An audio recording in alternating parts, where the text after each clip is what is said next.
Hello, everybody, and welcome to the music rating, ranking, and reviewing podcast that we like to call Music Meltdown, in which we rate, rank, and review any artist's discography, song, musical topics, really whatever comes to mind. In this episode, we're going to be tackling a very big band, especially for the man talking with me today. It's going to be the 9 studio records of, I guess you could call them jazz rock, yacht rock, soft rock, really just killer, unique, interesting band in Steely Dan.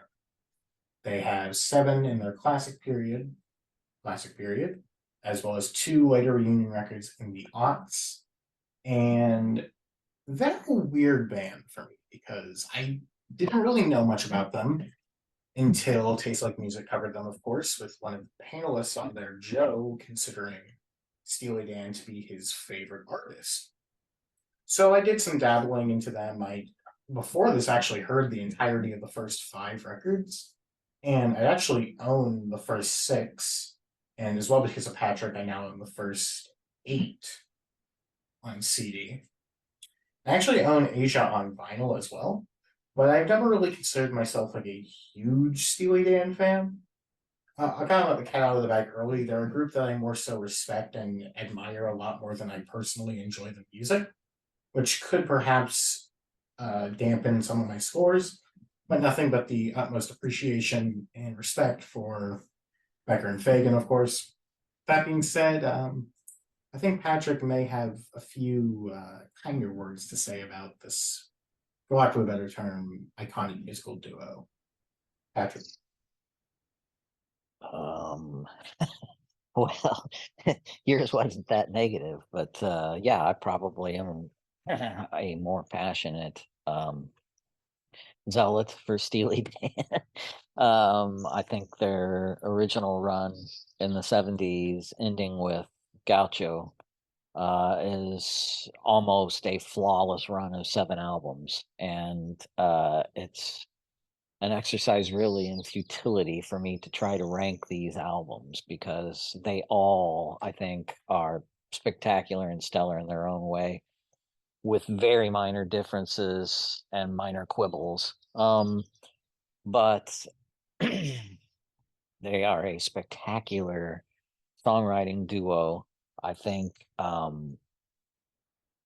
they have their music is multi-layered as well as their lyrics. They're almost world builders of losers, users, and abusers. Some of the dregs of society. Um, they talk about they cover their lyrics cover topics from addiction to child grooming, some very delicate subjects, right? Some of this, and from a very cynical, biting point of view. And so to some people, they're just a yacht rock band. To some, because Michael McDonald, sings back up on several of their albums. To some people, they're soft rock, which is funny, and I think it's probably because of a heavy jazz influence, obviously. Um, and to some people they're devoted cultists of all things Dan. So they have a wide range and they have a wide appeal too. They had a huge run of hits in the 70s. They are commonly associated with FM radio rock from the 70s, and album oriented rock as well, and that's because their albums are chock full of top shelf, stellar classics. This is a classic band, and it is a top 10 band for me, for certain. Nice, nice. They're not there for me, but I like them a That's fair okay. bit. Say we've All got right. 9 albums to cover down Yep. here at the bottom. It's still a good. I give it a 3 stars. I give it decent to good, strong 3, almost a 3.5. Is Everything Must Go, their last album.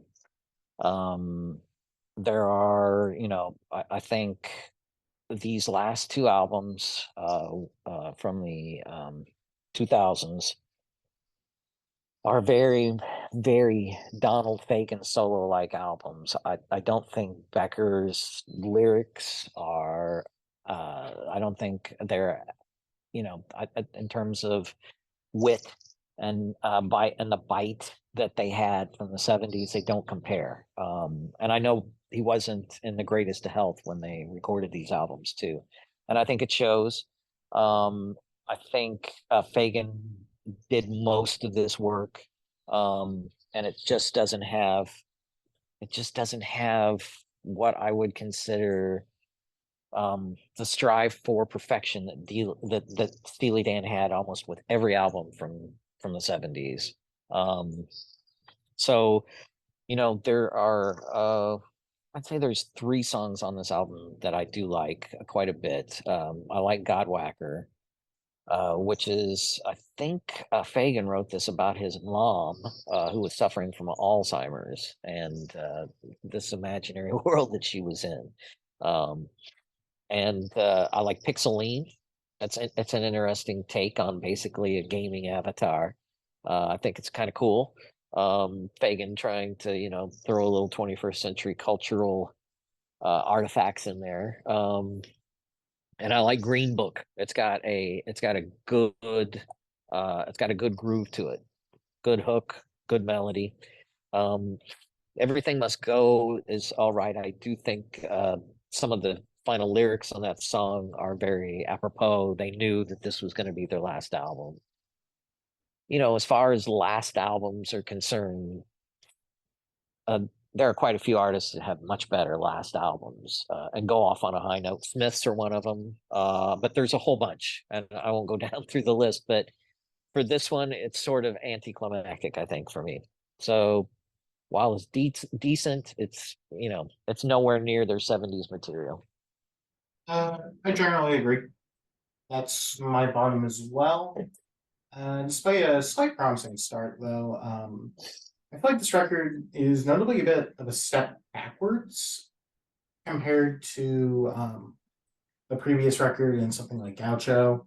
It's more of their classic rock stylings with a nice blending of early soft rock, reminding me a bit more of Can't Buy a Thrill as opposed to something like Asia. And I generally enjoyed it overall. It's a very listenable record. However, to me, it lacks the true highlights in the songwriting, where Fagan very much seems to be running off autopilot, I would say, across here. My favorite track was Things I Miss the Most.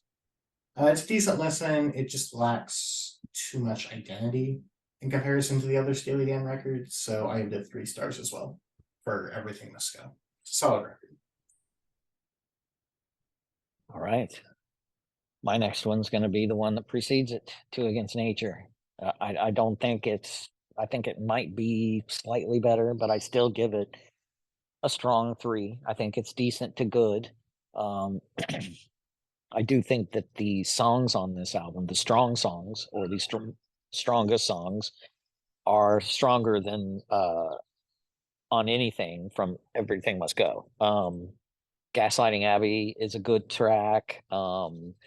Two Against Nature is kind of a cool tune. I like the rhythm to it. And Cousin Dupree is sort of an attempt at their former glory, but I don't think it quite gets, it doesn't achieve what they're setting out for. It has some bite, but it's also playing on stereotypes, and I don't know. It's sort of funny, but it's not that funny. It's just not, to me. I don't think it's I don't think it's a mar on what some people might consider this to be some stellar album. But I think, you know, it just, again, this is more like a Donald Fagen solo album and very less like a Steely Dan album, because it really takes Becker's input, I think, to come up with that that magical formula that they have in their classic run. Um, West of Hollywood goes on for 8 minutes. It's just not that interesting of a song. What a Shame About Me's got a good melody to it. I do like it. It's got a hummable. It's a hummable tune. Janie Runaway. It's okay. I don't know. Just, again, this doesn't do it for me. I've already spent too much time talking about it. 3 to 3.5. I just don't come back to these albums that much at all. Fair enough. We have pretty much the same review, so that's not my number 8. And number Okay. 8, perhaps going to be slightly contentious. However, I know that most people would consider this the bottom of the classic era. I'm going with Gaucho. I wasn't too much into this record. It's not bad, but a lot of what I found myself personally loving in the earlier works is a bit gone in this record. I don't think it's nearly as hooky, and it feels far more centered around the jazz stylings of the playing, which, while uniformly excellent, personally speaking, didn't really move me in the way that it did on a record like Asia or Countdown to Ecstasy. I think Babylon Sisters as well as Climate Confessions are both pretty good songs, but the rest, at least personally speaking, I'm fairly indifferent to. I have it at 3 stars as well. I think it's totally listenable, fairly decent, but it's just not something that I'm going crazy to reach for myself. So Gaucho is going to be my number 8. I'll get to that later. All right, so here we have basically an exercise in futility. Although I want people to keep watching because I do love this. I love this stretch of 7 amazing albums, and something has to go into slot number 7. So basically, what I'll do here is rank them in the order I think of the music and the songs being most accessible to the widest number of people who probably haven't either listened to Steely Dan or only know possibly their hits, their radio hits, or their greatest hits, and might want to dive deeper into their albums and listen to some of the deeper cuts, which are just as good. And so if I had to put them there, even though we've got 7 albums here, the first one starting out at 4.5 stars is going to be Countdown to Ecstasy. And it's a great album. It's something has to go here. It's a great album. I love this album. Maybe you know, Bodhisattva, what a fantastic song. Starts out with such a great tempo. You know, you start out with a banger. They were still a touring act at this time. This is their second album. So they were still a touring act, and you want to start out, you know, with something on fire, something that really gets the audience moving. Bodhisattva is it. It's just a fantastic driving song. Um, the song lyrically is about the burned out hippies from the 60s, giving up their possessions and thinking that that's all it takes to become enlightened. There was definitely a big movement um, towards Eastern religion and philosophy in the early 70s, mainly from older hippies from the 60s. Or aging hippies from the 60s, and this song's a parody about that cultural movement. Razor Boy again, about a serious drug user who's going to end up dead if he doesn't curb his addiction. Good song. Definitely not Bodhisattva, but I like Razor Boy. Boston Rag, a more straightforward jazz tune, and it's with this album that they really start they really start injecting more jazz phrasings, chordings, and that just continues to grow. I wouldn't say this is anywhere near an imbalance though between jazz and rock. This is still primarily rock driven.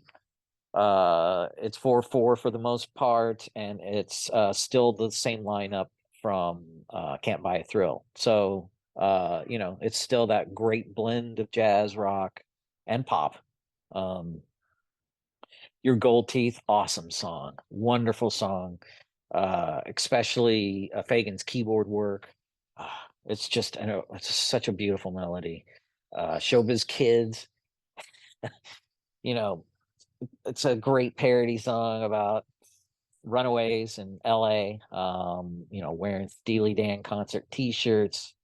It's again a very biting song. My Old School, one of the singles from this album, um, which Donald Fagen, Steely Dan in their lyrics, and Becker's primarily responsible for this. Is they are world builders. They sort of have their own like environment and ecosphere of these Lotharios and perverts and drug users and dealers, and they set these beautiful melodies against them. And My Old School, but Fagan once said that, he's like, people read way too much into our lyrics. Really, our lyrics are pretty they're pretty autobiographical of our experiences in life.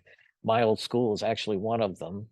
It was basically he and Walter Becker were arrested for using marijuana, and the school called the cops in on their students, and Fagan never forgave them for that. Never forgave them for that.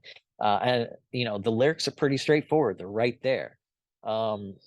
I will say that Jeff Skunk Baxter's solo on My Old School is freaking awesome too. He later went on to play with the Doobie Brothers, and here he's just fantastic. Pearl of the Quarter, awesome song, fantastic song, and King of the World, um, Gold Bear of Golds. There's a hole now where they used to stand. It's a great cultural observation of LA culture and what's going on around them. This is classic. This is a great album, and it kills me to even have to put it into some 7 slot, because compared to other albums, compared to a lot of albums, it would be nowhere near that low. But I got to put something there. So this is it. Crazy to think of that to review for your number 7 record. I mean, I guess it just Yeah. goes to show how much passion and love you had for this group, and that's great to hear.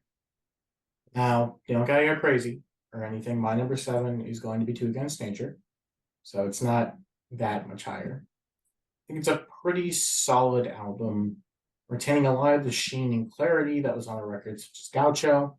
Although I think for me, the arrangements are slightly more interesting. The bass line on the track Gaslighting Abby is just absolutely incredible, and I love that song, one of my favorites. What a Shame About Me, as well as a very strong track. I do think, however, there is a level of inconsistency here. Songs like Janie Runaway, Jack of Speed, and Negative Girl are just kind of all right, but I still think that the playing is always good, and there are plenty of interesting parts throughout it. I have that at a low 3.5 stars. I think that it's good. I enjoyed listening to it, but it's far from anything extraordinary. So I still prefer plenty of the classic era. I just happen to like that one slightly more than Gaucho. So number 7, Two Against Nature, 3.5 stars. All right. Number 6 for me will be Pretzel Logic. This is a 4 point. Something has to go here, Adrian. What do you want me to do?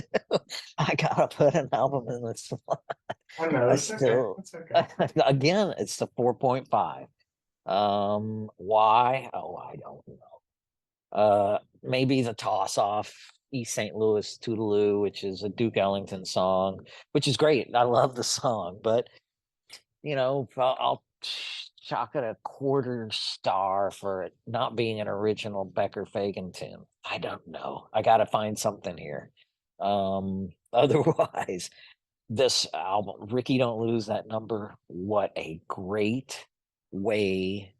Basically, it sounds like it's a concert marimba or xylophone, but it's a instrument called a flambanta, which Victor Fleming plays. He's a multi-instrumentalist, but he does a lot of their percussion. And he plays on Asia, and he does play marimbas and xylophone on Asia. But here he's playing this. It's basically wooden blocks on top of resonators, and it's highly percussive. But basically, Ricky starts off with the sound of that instrument, and it just basically sets this vibe and this mood. And it's a very splinky, funky little slow groove that just builds and builds. It doesn't really pick up in tempo. It just keeps going and it keeps propelling the song forward. The song contextually is about a lot of people. Here's another Steely Dan song that's autobiographical in nature, but got, people just ran away with crazy interpretations of what the lyrics mean. A lot of people thought it had something to do with a drug deal, in particular about, mailing a letter to yourself, right? Which was how people transferred drugs when they were traveling. Anyway, that's not the case at all. It's actually about Donald Fagen hitting on a professor's wife while he was in college and them almost hooking up. And again, the lyrics are pretty straightforward, and her name was Ricky. In fact, she's been identified. There's a couple of YouTube videos out there about this song and the writing of the song. And it also covers interviews with her and how she found out about it much later, although she suspected something when she heard it for the first time. But yeah, and it's a great opening track. Night by Night's fantastic. Love the groove on this number. Jeff Beccaro plays drums on this. This is the first time Jeff Beccaro's playing for Steely Dan. Otherwise, this is Jim Gordon.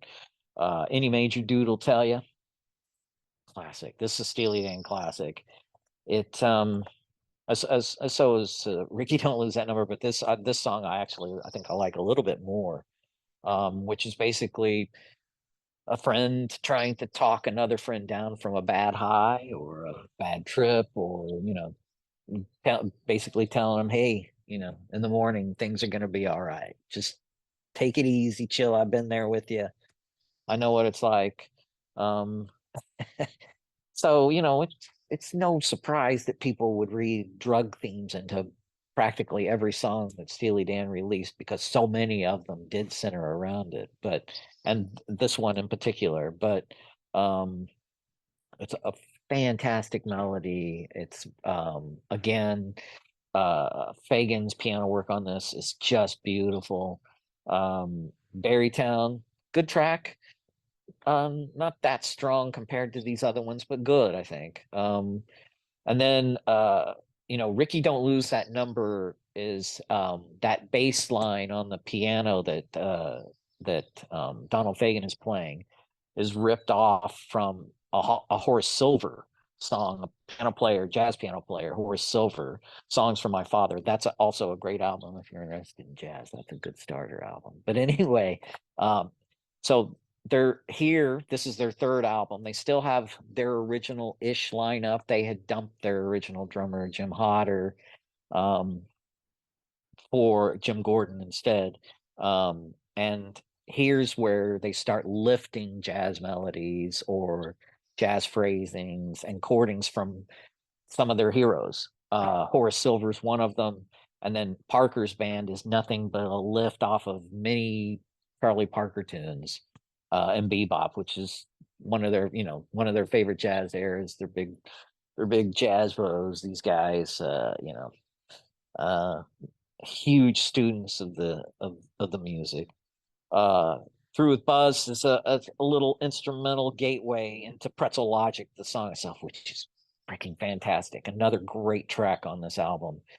Um, you should just listen to this album. I don't know what to say about Pretzel Logic. It's so good. Again, a great groove. This is a good groove oriented album. So if you're groove averse, stay away. Otherwise, if you like to move, I really think this album's got some good tunes to offer. With a Gun, Steely Dan also, you can tell as kids they were probably big Western fans because they have many songs that sound like either Italian spaghetti westerns, or is the gunfight at the OK Corral, or is going to be a shootout, and they either use it as metaphor or analogy, or they're just outright talking about the mind of a cowboy. With a Gun is one of those. Charlie Freak about a well, it's a great turn of events, but it's basically about an addict who can't give it up and buys his last hit and then is basically no more. His addiction kills him. Monkey in Your Soul, again, freaking fantastic, great groove. The only criminal act here is that the album's only 34 minutes and 2 seconds long. It could be longer. I love Pretzel Logic. It's a great album. Man, okay, I gotta get through these faster. Okay. I was actually going to say, the real key to Pretzel Logic, I feel like, is that length. It's so short. It's so short. It's so sweet. It's so perfectly wrapped up in a bow. I think any longer and it might start to overstay its welcome, but just perfect 32 minutes and like I think it really benefits. Now, That's my next choice, this is number 6. I am going to turn some eyebrows once again. Ugh. Oh well, I have the Royal Scale. Oh, okay. I think that this is a good album. I don't think that this one's great. However, for me, it lacks a little bit of the great blending of incredible hooks and pop songwriting with the great jazz styles. Despite that, Kid Charlemagne has all of that and entirely blows away my entire argument because of that, and it is incredible. The Caves of Altamira, Don't Take Me Alive, and The Fez as well are all just spectacular songs, but the back half just doesn't really connect with me that strongly. Green Earrings, I ITN Divorce, and Everything You Did, they're just okay, in my opinion. I get it, but I just don't love them. But I do think that the closing track is pretty good overall. I feel like this is kind of whenever they were starting to steer away. You could see that on Katy Lied, but I feel like on the Royal Scam onward is kind of whenever the jazz really started to overtake a lot of the great melody writing and great pop craft that was on the initial couple of records, which for me is one of the major things that I loved about Steely Dan. So maybe a bit of an indicator for my list moving forward. However, I still like this record. I still have it at 3.5 stars. I still think that it is quite good.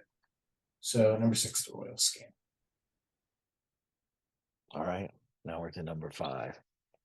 So my number 5 album will be Gaucho. But I think Gaucho is a 5-star album. So I got 5 5-star albums. Um it's their last album. Um I- so there was a lot of they there was a lot of tumult going on while they were recording this album. Walter Becker in particular was very sick and succumbing to heroin addiction along with his girlfriend. And then they were involved in a traffic accident that almost cost Becker his life, and his girlfriend overdosed on heroin, all during the recording of this album. Um, the fact that they pulled an album of this quality and magnitude off with so much chaos going on is a credit to Fagan to get it together and to finish this album. It was long in recording as well. And it had to follow up Asia. So there was, all of this plus the pressure of one of the greatest albums from the 1970s, maybe one of the greatest albums from the 20th century. They had to follow this up. And Becker just wasn't in any good shape at all. A lot of the stuff from the studio they had to play back to him in the hospital. He really couldn't stay awake very long. He had to he had to break his heroin addiction at the same time in the hospital that he was severely injured. So as you can imagine, this album is just the recording of it is a spectacle in and of itself. But Babylon Sisters, I mean, again, the production on this album, stellar. I, you know, um, On the back of Steely Dan's Katy Lied is a picture of Gary Katz and Roger Nichols. And Gary Katz is the producer and Roger Nichols is the engineer.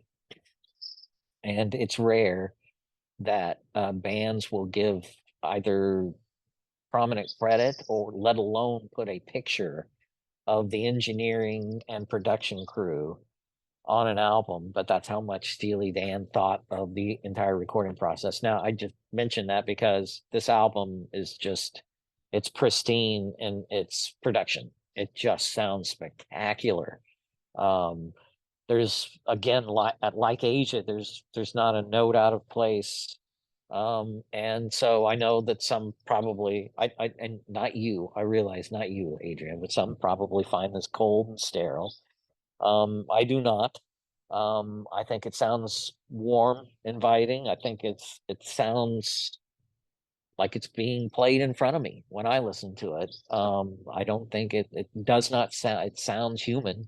It doesn't sound robotic. It doesn't sound, and that's funny because they actually had a primitive drum machine of their own creation playing on Babylon Sisters, the Wendell.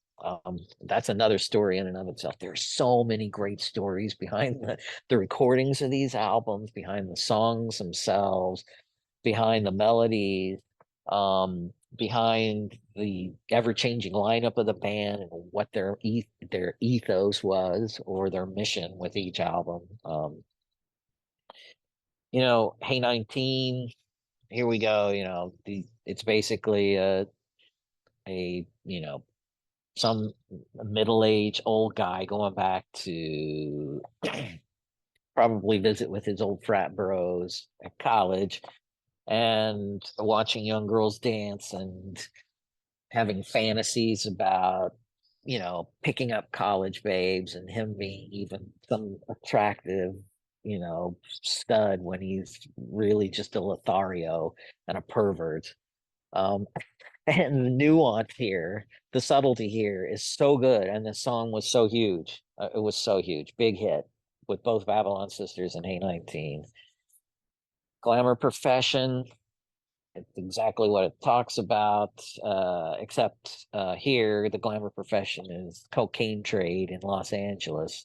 And what Steely Dan does is take real life events and fictionalize them somewhat. Hoops McCann and a basketball player. This is when the LA Lakers and this is the ascendance of the LA Lakers in the late 70s, early 80s, right? And cocaine was this at Los Angeles and Hollywood was cocaine central. And so you've got basketball, but there was a basketball player who even died from a heart attack from an OD on cocaine. So they take, these real life events, DJs. There was an LA DJ that was running cocaine between the island and the mainland.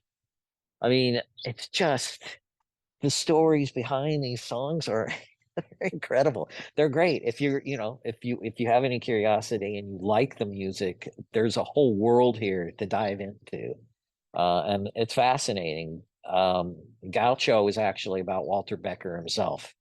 It's a Fagan composition, and the Custodome is basically the studios that he was no longer. Walter Becker was so out of control they wouldn't allow him back in the recording studio. That's how bad this got. Time Out of Mind. It's about basically freebasing heroin. Um, Tonight when I chase the dragon, the water may change to cherry wine and the silver may turn to gold. Time Out of Mind. It's exactly what it is. It's somebody in the throes of a heroin high. My Rival, again, it's a very autobiographical song about people trying to come in and fill in for Becker during the recording of this album. It's very fascinating. Third World Man, awesome tune. It's a great album. And this is the start of 5 albums. Any of these 5 albums, you could start off with Steely Dan. I think they're very accessible. And you could move either forwards or backwards from there. Gaucho's sort of the end of the classic run, and you could go you could go to Two Against Nature, but you could also go backwards to Asia. So it's a wonderful album. Yeah. Alrighty. Well, finally some overlap with a record that you've talked about. My next up is going to be Countdown to Ecstasy. One that I figured you were going to have this one higher. Feels I definitely thought you'd have it above the debut, but interesting how that works out. This is the first steps into the Steely Dan sound proper, incorporating a bit more overt jazz elements while eliminating any of the leads outside of Donald Fagen. And I'd say it's an interesting record to listen to. You still have the overt band feeling of the debut, but it's mixed in with more of the overt jazz stylings and predominant sort of songcraft in that nature. Despite that, I just simply don't find myself loving the songs on here nearly as much to other Dan records. I loved Razor Boy, Your Gold Teeth, and the closer King of the World. Despite that, though, I'd say from the playing alone, it's 4 stars, though. I think it's a really good record. It's not quite my favorite Steely Dan. I feel like they do a better job incorporating the jazz later on. And as well, I prefer the more pure pop craft of the debut record in comparison to this.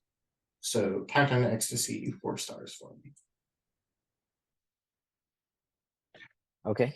Well, Katy Lied is going to be my number 4. It's their 4th studio album. That's a good slot to put it in when you've got 5-star albums. So,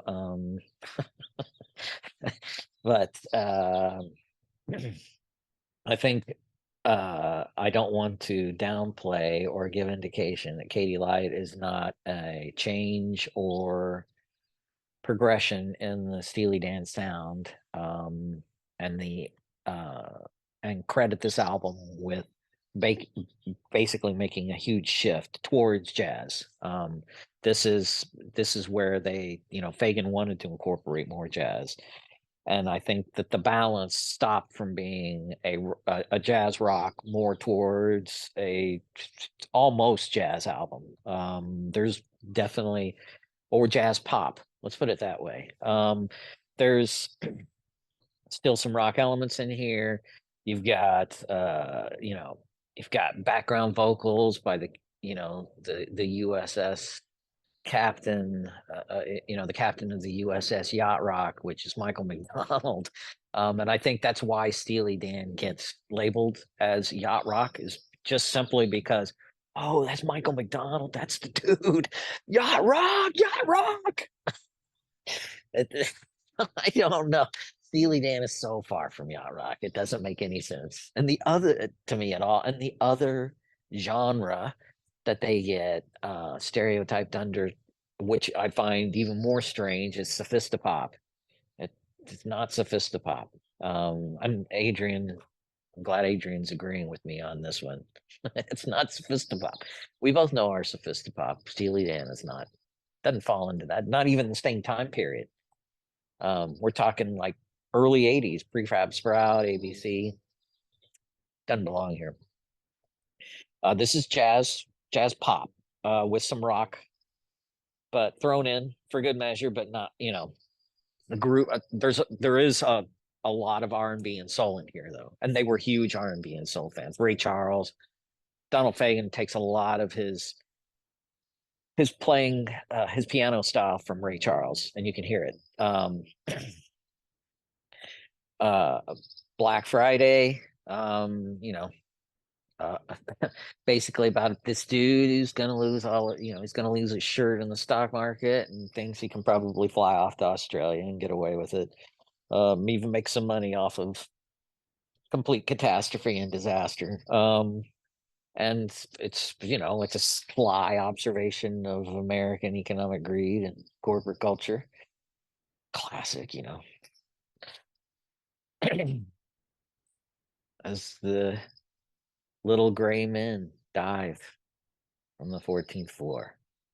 Great song. It's a great song. It's a great way to start off the album. Bad Sneakers and a Pina Colada, my friend. Awesome tune. Rose Darling, here we go. Got the first appearance of Michael McDonald singing backup. Jeff Porcaro, by the way, plays drums on this whole album. He's also pictured on the back of this album, along with the producer and engineer, and so is Michael McDonald, believe it or not. Also, interesting story. Fagan, I don't think you've mentioned it yet, Adrian, but Fagan did not like his voice. And in fact, they had hired another singer who only ended up singing on one song on their debut album. But through that whole time, Fagan tried to convince Becker in particular to get somebody else. I don't want to do it. And this was the last time he tried, but when they brought in Michael McDonald, he's like, Michael should be singing lead. I'll sing backup, but Michael should be singing lead. And Becker's like, nope, nope, nope, can't do it. And he was right. He was absolutely right. Fagan is the only man that can push this, that can pull this stuff off, that can actually, put these songs over the hump, right? These lyrics demand a type of almost front and center. There's not a lot of nuance to Fagan's vocals. He doesn't have a huge range, but he's got the attitude. Just he's got the attitude by a truckload of to push these songs over the top and make them what they are. Because in lesser hands, they could be a complete disaster. Rose Darling, probably a song about grooming a teenage girl, and very biting, very cynical. I don't know. Some of these songs might have gotten Steely Dan canceled. I'm not sure. Daddy doesn't live in that New York City no more. Basically, when your drug dealer leaves, times are shit. Dr. Wu was about actually from what I understand, is about an honest to God doctor that they saw practicing Eastern medicine and trying to get off of heroin, from what I understand. But it's questionable too. You can dive down those deep wormholes in the inner tubes and find all types of supposition, speculation over these songs. Everyone's Gone to the Movies is absolutely about child grooming. Absolutely. I would suggest you read the lyrics. It is. But it's not, it's not presenting it in a favorable light. But there's this biting satire, this, perverts abound in Steely Dan songs. I don't think it's glorifying the behavior or anything like that. And it's not used in the same way that Frank Zappa uses this type of material, right? It's different and a lot wittier and a lot smarter. Your Gold Teeth 2, great song, awesome song, very it's almost a medley of solos, basically a lot of jazz vamping. Larry Carlton is playing guitar on this album. He's just he ends up being a consistent go-to for Steely Dan in the studio coming up. And in fact, he's going to have some of the greatest guitar solos in some of the albums I will be covering here after this one. At least in the last 50 years of the 20th century, he belongs up there with some of the best studio guitarists, like, oh, I don't know, other ones that play on the album. Steve Lukather from Toto, for instance, another just go-to, always nails it studio guitarist that's got some incredible solos. Any World That I'm Welcome to, Joe Chain Lightning. It's a good blues vamp. It's got a great groove to it. I mean, lyrically, it's not anything that great, but it's a great song in terms of the groove and the melody behind it. Any World That I'm Welcome to, awesome. Basically a loser dreaming about being accepted. throw back the little ones, coy, and a witty little song. Not the strongest to end. So but it doesn't detract from a 5-star album. I love this album. I can listen to every song on it. I wouldn't take anything away. I think you've got just a rogues gallery of some of the greatest musicians on this album. Hugh McCracken playing guitar, Larry Carlton playing guitar, Chuck Rainey on bass guitar, who's played. These guys are using musicians that played with Aretha Franklin, Bernard Purdie, Chuck Rainey. These are some of the greatest R&B and soul musicians, and they just add so much to the Steely Dan sound. And there's a lot of R&B and soul influence on this album as well as jazz. And you're right, it's definitely they're moving away from rock in particular, but they keep their pop sensibilities about them. That's it. Fourth place. Sorry, 5 stars. 5 stars. You're cool. Yeah. I think I know Anyways, which one you're talking about. Asia. Is number 4? Yeah. I know it's kind of low for Asia. However, I do think it's a pretty strong record. And I still give it 4 stars. It's very good. It's still an 8 out of 10 on my scale. I still really enjoy it a lot. I just happen to think that there are a couple of flaws to it. While the playing is superb, I'm never personally too invested in it, if that makes sense. I find myself greatly admiring the talent as opposed to getting personally impacted and immersed within the sound itself. Despite that, Black Cow is an absolutely killer opening. Deacon Blues and Peg are just absolutely awesome songs, and it closes incredibly well with Josie. I don't love I Got the News, and I do think that the title track runs ever so slightly too long, but I do definitely enjoy listening to it. However, it's an incredible record on a production standpoint, just truly immaculate. As we mentioned before, they aren't a sophistopop band, but you can definitely tell in the nature of how their records were created and overall crafted. They definitely helped to pave the influence for later sophistopop groups in regards to everything being so clear, so clean, and just so really just perfect in the overall studio craft of it. With that being said, have it 4 stars. I think it's a very good, very enjoyable record. I just don't personally love it in the way that I know others do, in the ways that I know that you do. Still very good. I own it on vinyl. I really like it. Number 4, Asia. Not 4.5, huh? A whole star whack, huh? Not even a strong 4, weak 4.5. Unbelievable. Nothing wrong with 4 stars. Okay. Number 3 for me is Can't Buy a Thrill. It's a spectacular debut album. It is their strongest rock album. It is it's basically the start of what would be a somewhat stable lineup of a touring band in particular, for the next 3 albums.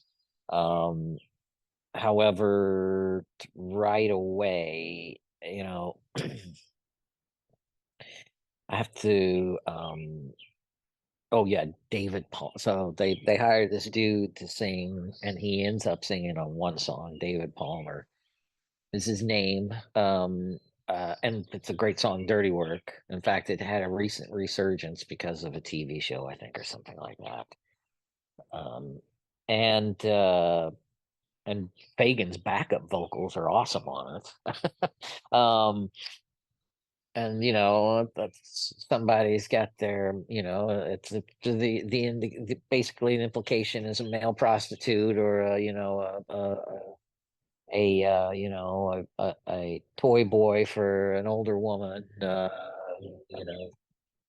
who she sees on the side, who's wealthy, and just plays around with them for to satisfy her erotic pleasures. And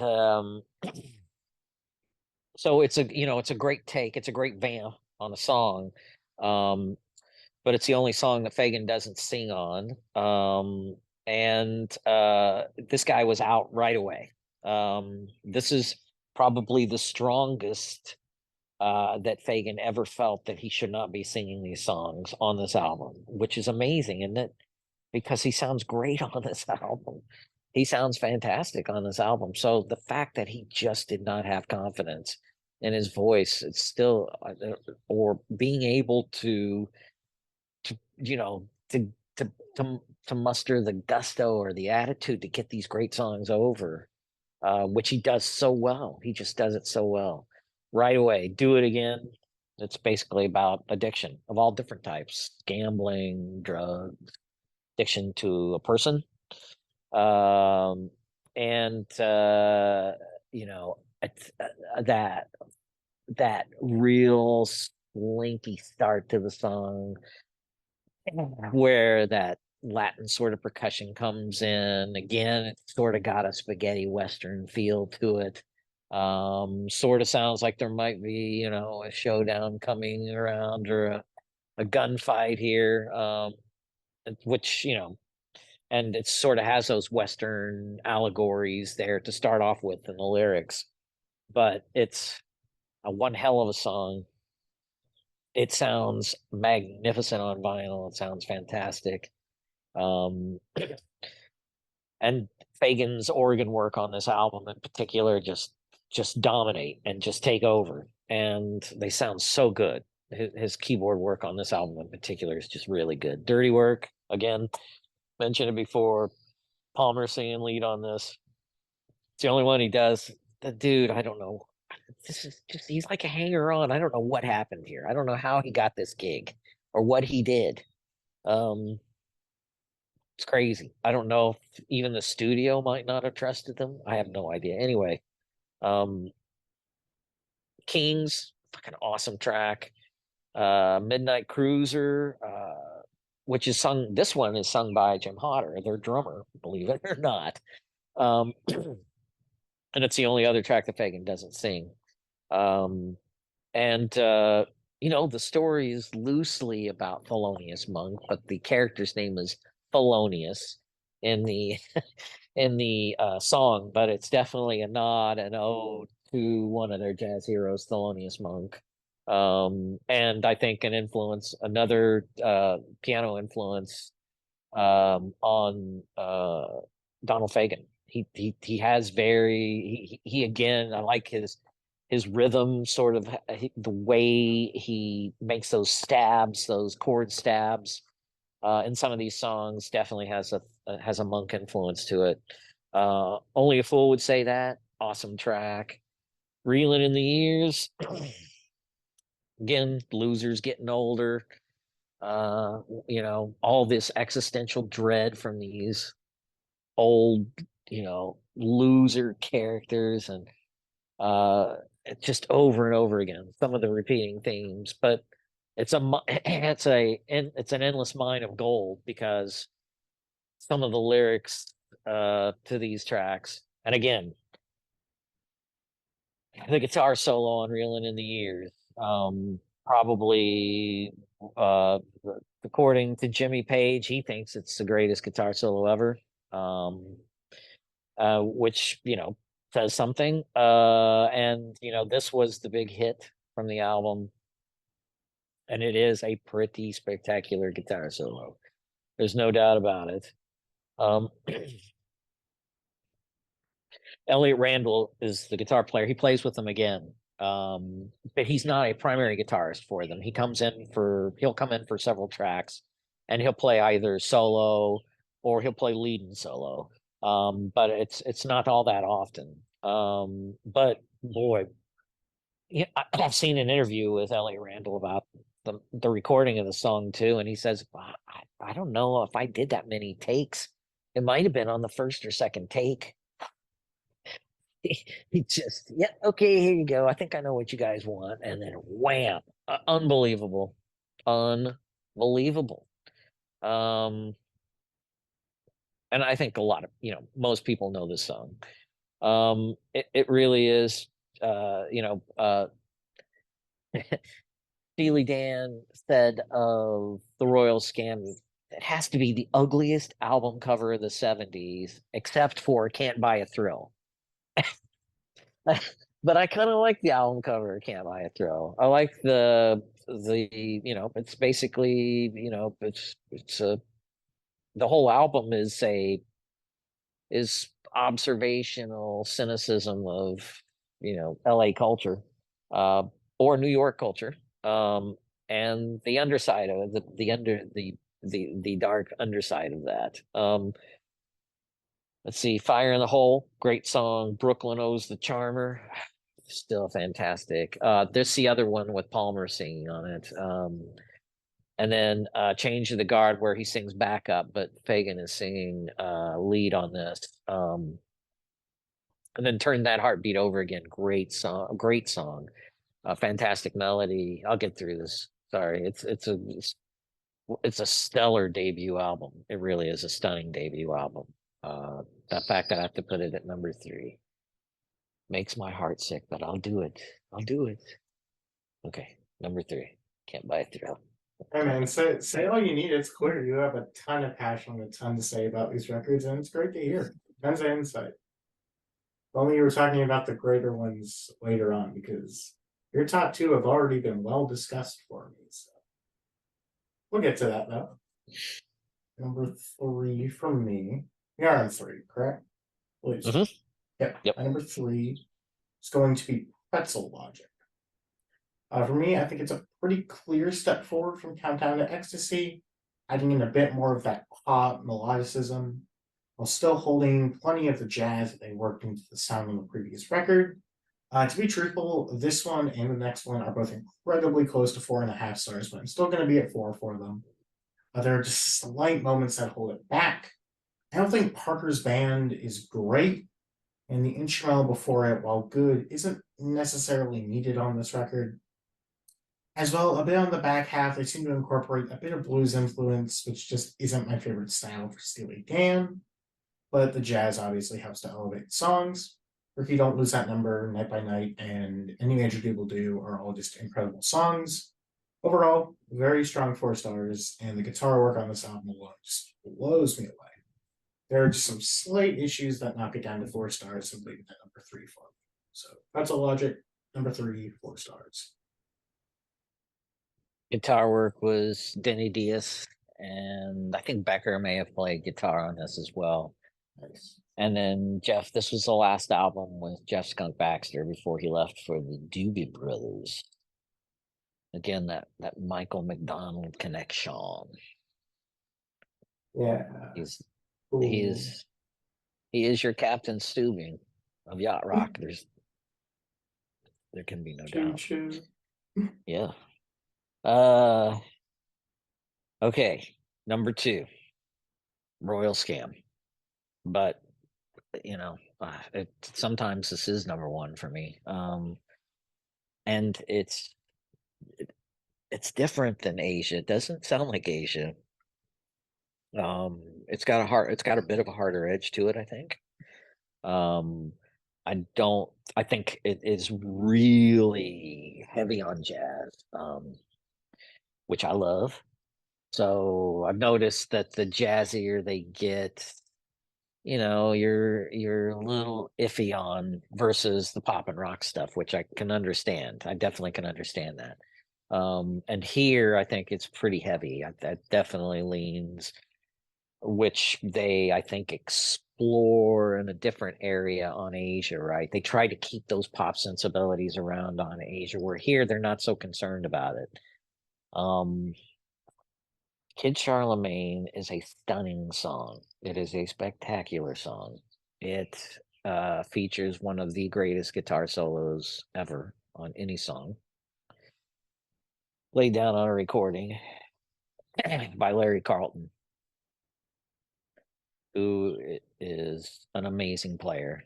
And he's one of Steely Dan's best hired guns as far as a musician. He's very sympathetic, I think, I've seen interviews, and he understands them on a deeper level than some of the guitarists that they brought in. Like Hugh McCracken, for instance, who I love, I think is great, but I think Larry Carlton, and basically he's like, oh yeah, Dan, those guys love melody. And he's exactly right. These guys are some fine melodicists. They write some catchy melodies that stick like gorilla glue. And the songs on this album in particular, I think, are pretty outstanding as far as that goes. And it's probably their greatest lead off track is Kid Charlemagne. If you're going to have a if you want to have a stunning opening song to hook people, Kid Charlemagne's the way to do it. Just it's funk, it's it's jazz. There's some pretty hard driving rock and roll in here as well. Um, songs about a drug dealer dealing psychedelics on the West Coast in the '60s. It's it's sort of loosely based on Owsley Stanley, but not really. It's somewhat he's an inspiration for the song, but it's pretty much fictionalized song. And the way that Fagin sings, is there gas in the car? Yes, there's gas in the car. It's awesome. It's the cynicism just pours through every word. It's so good. Uh, this, you know, I would put this song and definitely probably a top five Steely Dan song, if not my favorite. Love Kid Charlemagne. Case of Altamira is basically about a Hollywood producer having basically basically portraying himself as the ancient cave dwellers in the Spanish cave in Altamira who who had these cave drawings of their hunt. They're famous, right? Because they're so old. We're talking about ancient humans here. And he's basically, if you read the lyrics, it's basically, me as a Hollywood producer, I'm doing the same thing these guys were doing all this, all these years ago. And you know, he's recalling when he was a kid that he didn't get along with other kids, and he basically invented his own fantasy world, right?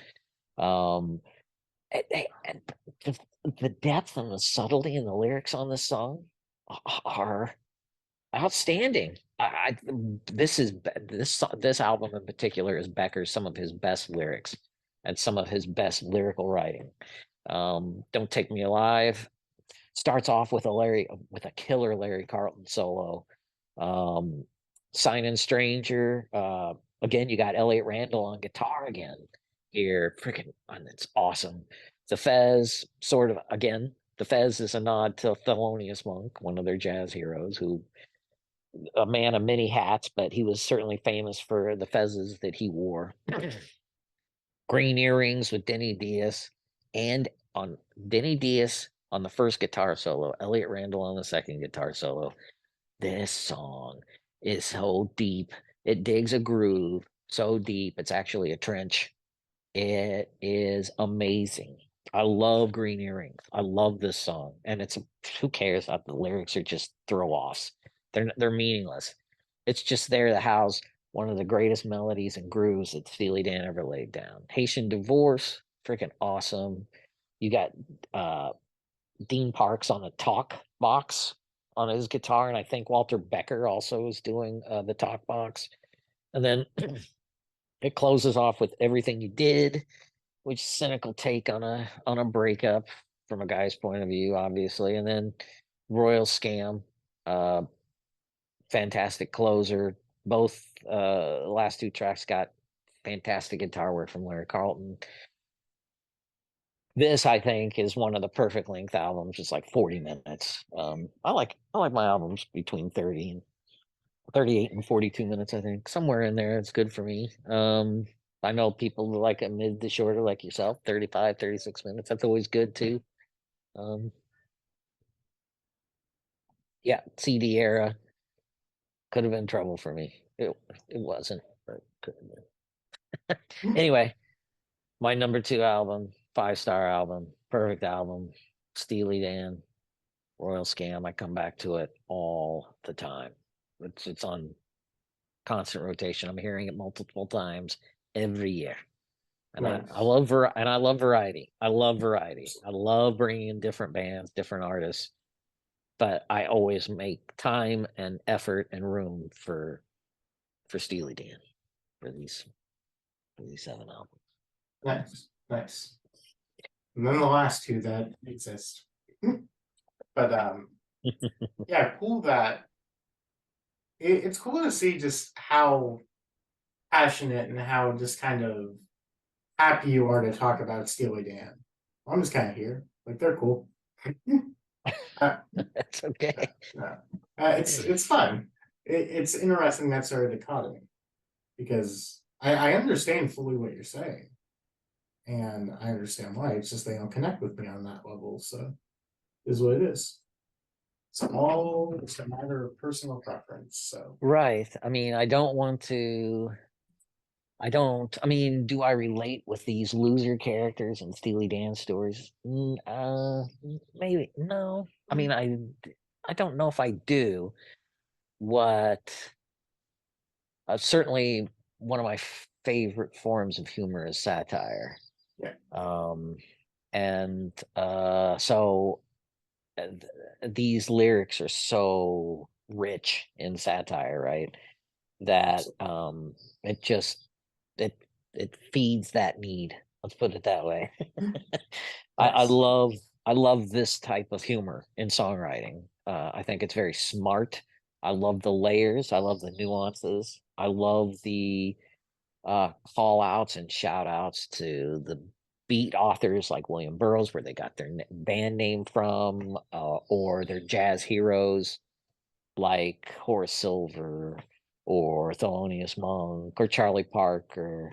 You know, they're nerds, and that probably they're music nerds and jazz nerds, and that probably appeals to me strongly as well, right? I love jazz. It's probably my favorite genre of music. Pretty cool. I've been I I've been like trying some to go through jazz. my collection, and I think I've probably got. And so if you are a fan of jazz and you listen to the Steely Dan and you can hear, you know, there's so many call outs within the songs themselves to the various jazz greats, everybody from Herbie Hancock to Miles Davis to it just goes on and on and on. So it's great. Yeah, Absolutely. sorry. Well, my number two, probably kind of obvious given how my list has been shaping up. It's going to be Katy Lied. This is pretty tough for me though. This is where they sort of fully start to embrace jazz, something that would become the primary later on. But on this one, I think it's just wonderful. Fagan's vocals are absolutely sensational. The band is on fire here, and the songs still have incredible melody and hooks that just draw me in entirely.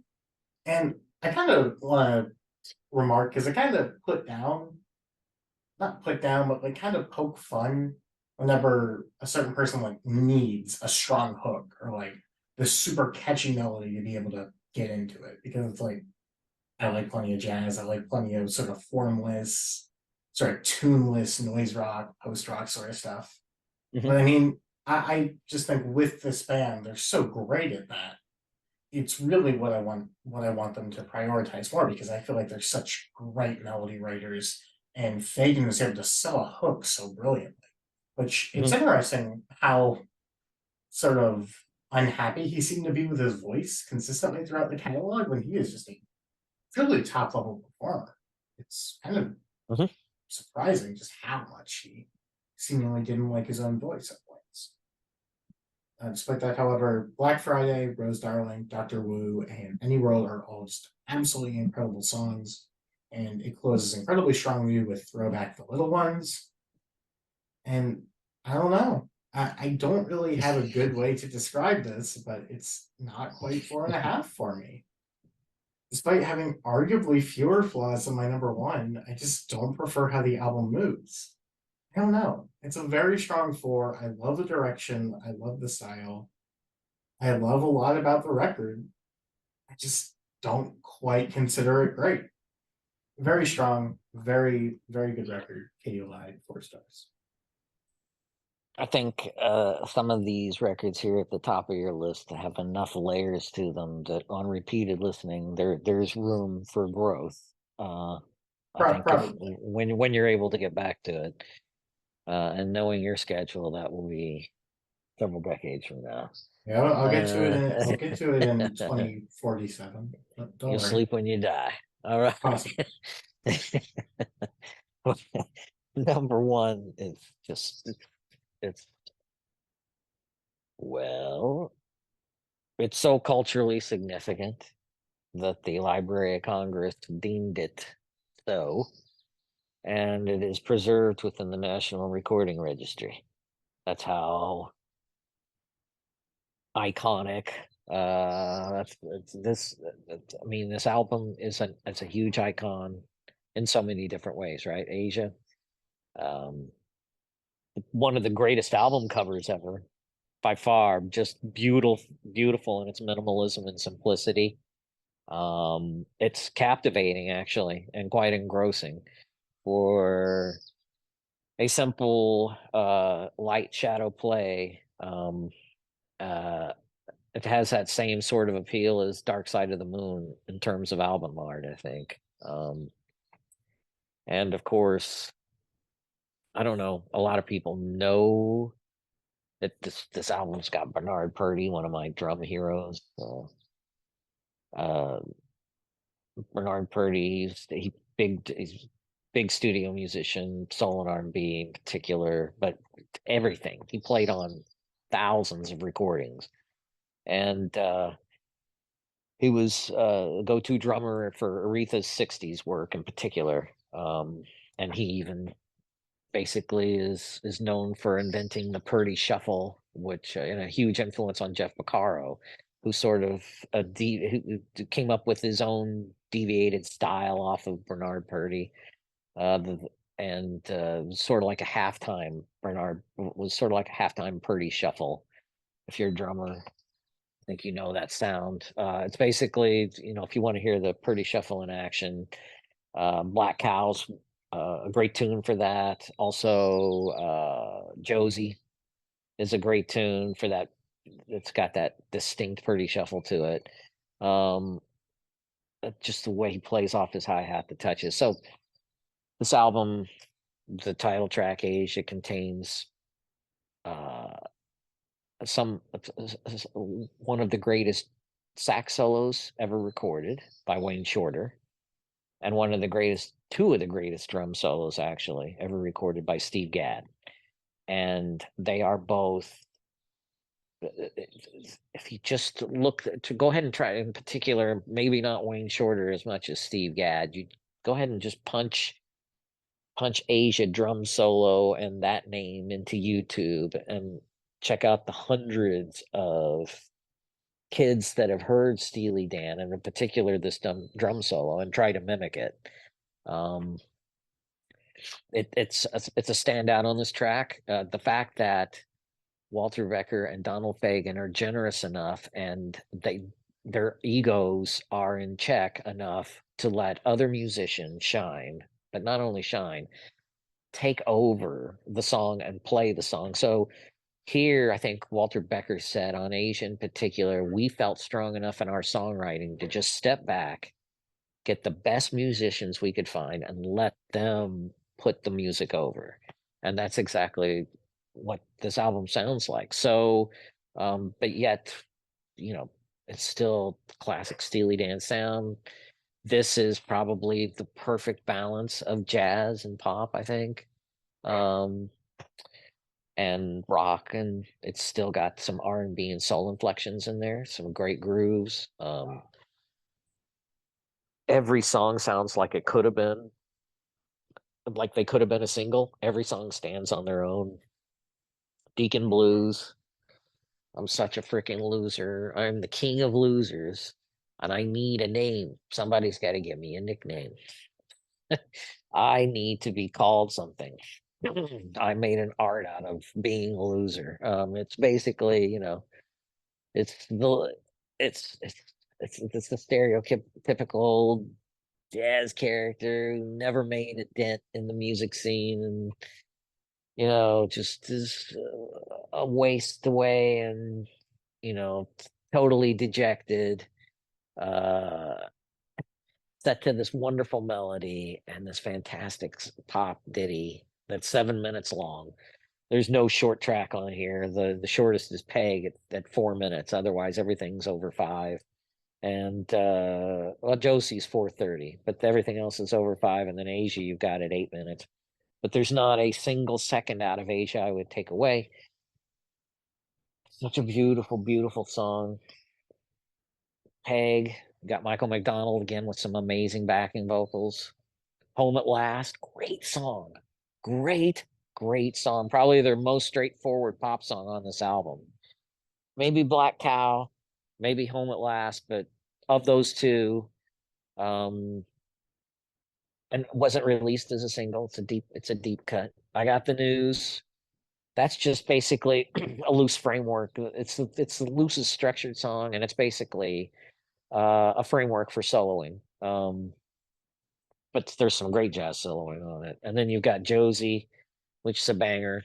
Great Josie, great way to close an album. Fantastic way to close an album. This album is 39 minutes and 56 seconds long. Now, how near to perfect is that? I mean, you know, everything they did. Chuck Rainey's playing bass on this. I mean, the musician lineup. They auditioned. They literally did audition dozens of guitars and some of the greatest studio guitars at that time in LA. Right? They had at their disposal anybody they wanted.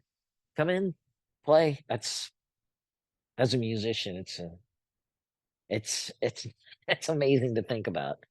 The talent that they had. And I think Walter Becker is primarily the arranger here too. Not only as songwriters, but as arrangers, these guys are just top notch. I mean, this album, one of the greatest ever recorded. Anyways, So go ahead. no, that's my number one. All right. Can't Buy a Thrill. I can't say I didn't expect this going in, but I kind of feel bad about it because it's kind of the furthest removed record from Steely Dan, if that makes sense. The debut record, and a very weird one for them, leaning far more towards soft rock and pop rock, while compared to their typical jazz stylings. Despite that, the production across this record is just fantastic. There are some slight nods to their love and lineage of jazz across here. Oh yeah.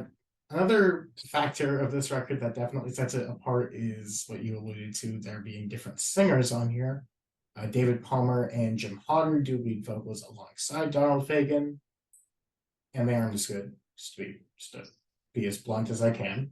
They are no Fagen, but they do work typically. I don't know. Due to the record not being as bitter or as jazzy as later Steely Dan records, I feel like it's not as out of place. This album could almost, and I say almost, be described as happy at points. Do It Again is a fantastic opener. Dirty Work is really good, but it has a slight AOR quality to it to me, which I also kind of get from Brooklyn and Midnight Cruiser. Still good though. I absolutely loved the song Kings. As you mentioned before, the solo on Reeling in the Years is just bar none incredible. It's one of the greatest ever. Crazy. Yeah, it's one of the greatest guitar solos ever. Tear That Heartbreak Over Again, really great closer as well. It's close, but I got to 4.5 for Can't Buy a Thrill, which I didn't. Okay, very good. I didn't think I was going into this, but it's just playing is incredible. It's a 4.5. It's a great album. Can't Buy a Thrill. I feel like we have to drag that out of you. Good God. Yeah. I mean, there have been plenty of artists where I haven't gotten to 4 stars. Hell, there's a good couple of artists that I didn't even get to 3.5 stars. So. Oh, I know. Poor Meg. But no, I don't think your list was that much of an outlier. Yeah, it wasn't egregious. Star ratings may be a bit, they're a bit on the low side, I think, from the most part, but they're not out of whack. They're not way out of line. To be fair though, you're a pretty decently large Steely Dan fan, so your I'm a thoughts on these zealot. records might be a little bit inflated. I'm a zealot. I demand orthodoxy, Fair enough, fair enough. and I will not tolerate heresy of the damned. Yeah, no. Okay. Like I said, top 10 band for me. Nice, nice. Um, I have an immense amount of passion. I I I think they're one of the certainly one of the greatest 70s groups. Um, know known their songs from when I was a kid. Yeah. They were always on the radio. And so it's like, but you can get lazy and just say, "Oh, well, that does it for me. That's good." And Steely Dan's Greatest Hits is a big selling album, It is. which also, by the way, has the song FM on it. So for being known for an FM, and I've seen the movie FM too. It's got like Jimmy Buffett and some other strange 70s acts in it. I think it's about 70s LA radio. But anyway, the song FM is almost an imperfect encapsulation of Steely Dan in a 3.5 minute pop song, right? I mean, I'm sure you've heard it before. Possibly. It's catchy melody. Fagan push, it's Fagan's vocals. It's like the apex of Fagan's vocals. It's really check it out if you haven't heard it. It's worth it. I think it's on multiple of their greatest hits albums. They have several permutations of their greatest hits, and it usually shows up on every one of them. Released as a single only, non-album single. Where I draw the line. No, yeah, of course. But no, I like Steely Dan quite a bit. And I feel like there's like that slight disconnect to where I'm not as personally invested within the music and I can't quite get into the playing as I maybe want to, but I can still perfectly acknowledge they're an incredibly talented group and just so much great session playing. Pretty much the apex for if you want to figure out who the best session players were at that time. Just Absolutely. basically look at the personnel on Asia. That's right. Yeah. That It's stunning. Yeah. That was Steely Dan. They're kind of cool, I guess. Yeah. They're dad rock, man. They're your dads. They're grandpa rock at this point. Maybe great grandpa rock at this point. I don't know. I don't know. That being said, though, I really hope that you enjoyed everything. I hope I didn't put anything that low. I don't know. I think Patrick got me covered. You're fine. Pretty typical list. You're fine. With that being said, once again, I hope you enjoy everything and you'll have a great one.